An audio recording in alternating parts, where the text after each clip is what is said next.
સનાતન માટે આખી ચેનલો આવી ગઈ છે હિન્દીમાં ઓલરેડી, ઇંગ્લિશ, હિન્દી.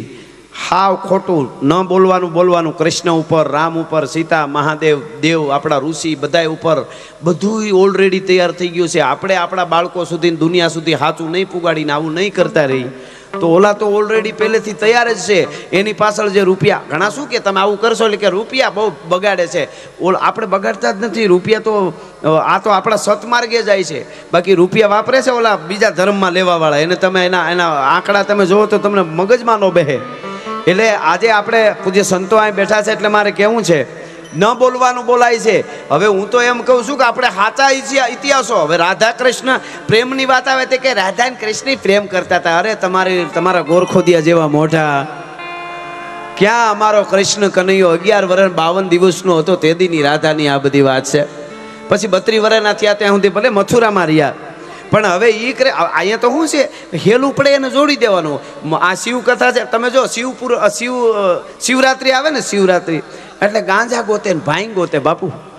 ઈ કે આપણે મહાદેવનો મહિનો, મહાદેવ ભાંગ ન પીવે ડોહો, ઈ ગાંજો ન પીવે, ઈ શિવ છે, મહાદેવ છે. અને જો એના જેવું જ કરવું હોય તો પેલા અજગર ગળામાં નાખની ખબર પડે, પેલા નાક ગળામાં વીંટ, વીસીનો હાર પહેર, હારા મારી ઊંચો આમ વાયસ આવે તો મોઢે બાંધવું પડે ખેડૂતોને, ઓલો સાટવામાં દવા, એ પોઈઝન ગટગટાવી જાય ને પછી આમ કરીને બેસી જાય તો હાસો લે.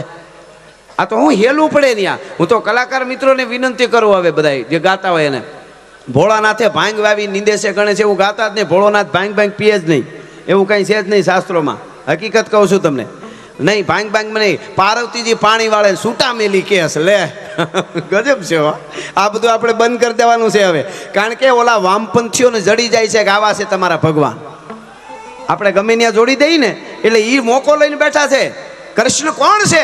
એકવાર કૃષ્ણ જેટલું છોડી જુઓ તો ખબર પડે સાહેબ. જન્મા ભેગા મા બાપને છોડી દે, આ આપણો ભગવાન કૃષ્ણ છે.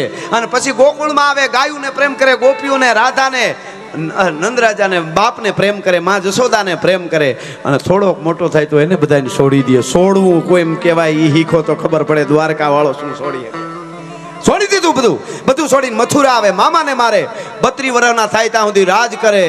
અને એવી દોમદોમ સાહેબી મૂકી ગોકુળ તજી, મથુરા તજી, સાગર કિનારે જઈ રહ્યા. એ બધું છોડીને દ્વારકામાં આવે, અને છેલ્લે દ્વારકામાં આખું મહાભારત થાય આપ જાણો છો. અને છેલ્લે યાદવા સ્થળી બધું જોઈને છેલ્લે હોનાની દ્વારકાને છોડીને પ્રાસીને પીપળે ભીલના બાણનો ફેંસલો જગત નાથે ભાલકા તીર્થમાં, ભાલકામાં જઈ અને આને છોડ્યું કહેવાય. હવે એની હારવાર કૃષ્ણ ગમે એ વાતમાં લઈ લેવા, કૃષ્ણને સમજી ન હગાય. અને રણછોડ તો આપણે કહીએ છીએ ખાલી, અને એ એવો ભગવાન કે ગમે એ કયો તો પ્રેમ કરે છે. આપણે પ્રેમીઓ ભક્તો તરીકે હો, બાકી ભૂકા કાઢ નાખે. હા, બાકી રણછોડ હોય 11 વર્ષની ઉંમરમાં જેને હાથીના દાંતને કાઢી મૂળમાંથી, અને મામા કંસ ખટકે ગ્રાસ ત્રિભુવન ખાય, એક કોળિયામાં એક બ્રહ્માંડને ખાઈ જાય એવો રાક્ષસ હોય, એવી સત્તાવાળો કંસ એની છાતી માથે પછાડીને છાતી માથે બેહી હાથીના દાંતને ખેંચી અને છાતી માથે ધરબી દી. 11 વર્ષની ઉંમર. આને તમે કાયરને રણછોડ કેવી રીતે કહી શકો ભલા માણસ? આ છે દ્વારકા વાળો, કાયર નથી. આપણે પ્રેમથી રણછોડ કે એ બરોબર છે, માખણ ચોરે કે એ તો આપણો પ્રેમ છે, એ વસ્તુ જુદી છે, પણ એને સમજી ન શકાય. પણ આવા ઉત્સવો કરી ત્યારે બહુ રાજી થતો હોય છે. એની ધજા છે ને વેંતેક ઊંચી થઈ જાય કે મારો બાપલિયો તમે હજી ધર્મને જીવતો રાખ્યો છે, જેના માટે મેં અવતાર લીધો છે, ગાવડીઓ માટે, ધર્મ માટે. આ ધર્મ ક્ષેત્રે, કુરુક્ષેત્રે જેમ આખી શરૂઆત કરી ગીતાની, એના માટે આ એટલે શિવ કથા છે. અહીંયા બધું આવી ગયું છે. અહીંયા આવી એટલે પાવન થઈ ગયા. તમે તીર્થ ઊભું કરી દીધું છે. અહીંયા તીર્થ તો હતું જ, પણ દુનિયાની નજરે ઊભું કર્યું પાછી દુનિયાને ખબર પડી. એટલે બધા જ આખા આહિર સમાજને ખૂબ ખૂબ અભિનંદન આપું છું. આવી રીતે ભેળા થાઓ એટલે બહુ રાજી થાય.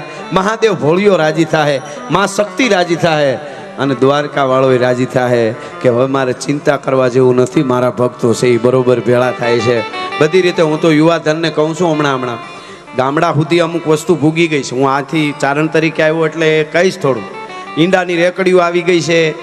ગામનું કોઈ પુલ હોય ને નીચે જુઓ તો હિંહલા કાસના પીડા હોય ખાલી. એટલે એ બધું ન થાય.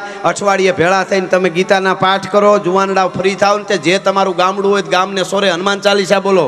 કૃષ્ણના ધૂનું બોલો.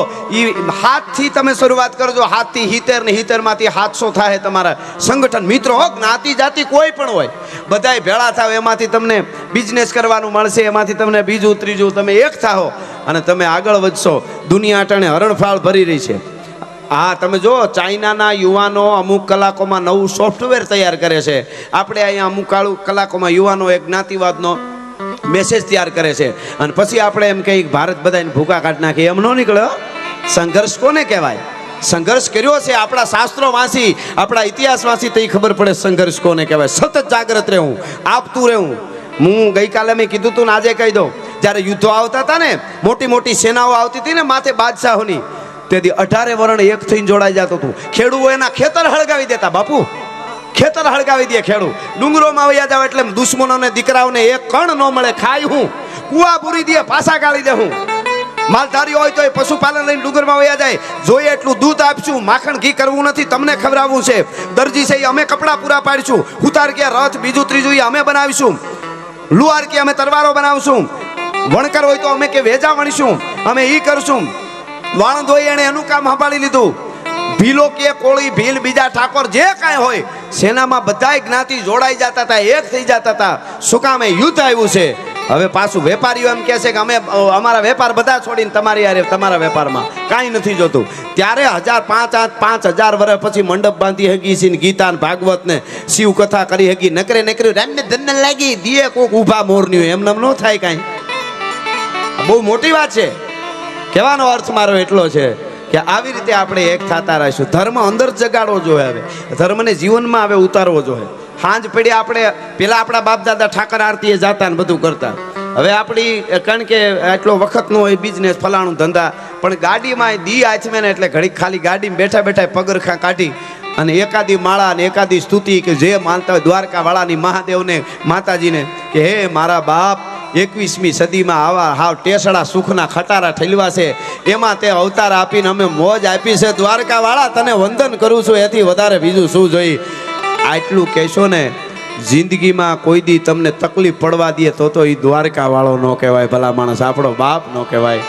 એટલે મારે અહીંયાથી ગીતો વાતો કેવી છે, પણ મને મારી જ એક કડી યાદ આવે છે. તમે આટલા ભેળા થયા એટલે પેલા એ ગાય પછી દુઆસનથી શરૂઆત કરો કે પાર કાંગાડા એ જી પાર કાંગાડા મામા એ જી પ્રાણ આપે અને રાને આપે લઈને રાજ એ જી પાર કાંગાડા પ્રાણ આપે અને રાને આપે લઈને રાજ. અમને ચારણ તરીકે પૂછે કે આયરની ઓળખાણ તો દ્યો તરાક, એટલે કહું છું આ અને રાને આપે લઈને રાજ.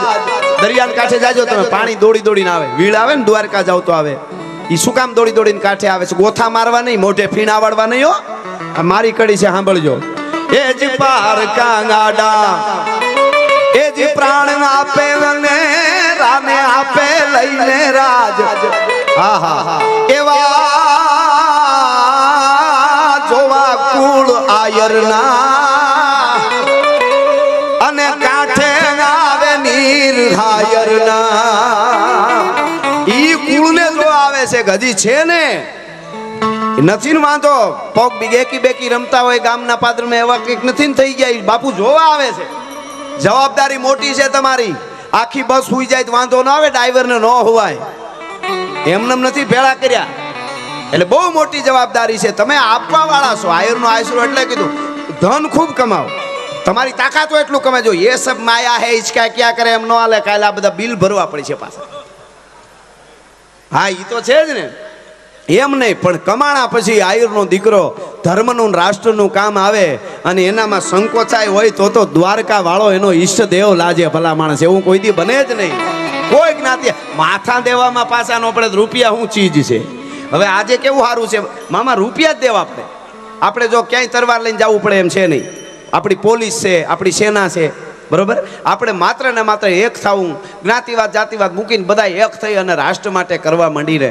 એટલે દ્વારકા વાળાની અને ઘણું બધું થયું છે. આપણે કેવું સુખ આપ્યું છે. ઓલા પાકિસ્તાન વાળા કાશ્મીર માગતા હતા, બિચારા લોટ માગતા થઈ ગયા અટાણે. થોડા ઘઉં આપો એ કે કાશ્મીર નથી જોતું, ટમેટા આપો, દૂધ આપો, ચારે બાજુ જ ઘેરાણા છે. હા, અહીંયા બોમ્બ નાખવા આવ્યા વર્ષો પહેલા, મેં ક્યાંક પ્રોગ્રામમાં કીધું હતું. મીટર માપીને નાખ્યા હતા બોમ્બ, ત્યાંથી ઓલી બાજુથી, કે આ તિથિએ આ રીતે આટલું પાણી ને આટલો દરિયો ઊંચો છે એટલે આવી રીતે નાખી સીધો મંદિર ઉપર જાય. એક રાતમાં દ્વારકાવાળાએ દરિયાના પાણીને ઊંચું લઈ લીધું, ન્યા પડી ગયો બોમ્બ. ભલા માણસ નિશાન ફેરવી નાખે, એ અમારો દ્વારકાધીશ છે, એ અમારો દ્વારકા વાળો છે. હા હા, એટલે પારકા આડા પ્રાણ આપે, રાને આપે લઈને રાજ. એવા જોવા કુળ આયરના, કાંઠે આવે નીર હાયરના. પાણી એટલે દોડી દોડીને આવે છે. એટલે આજ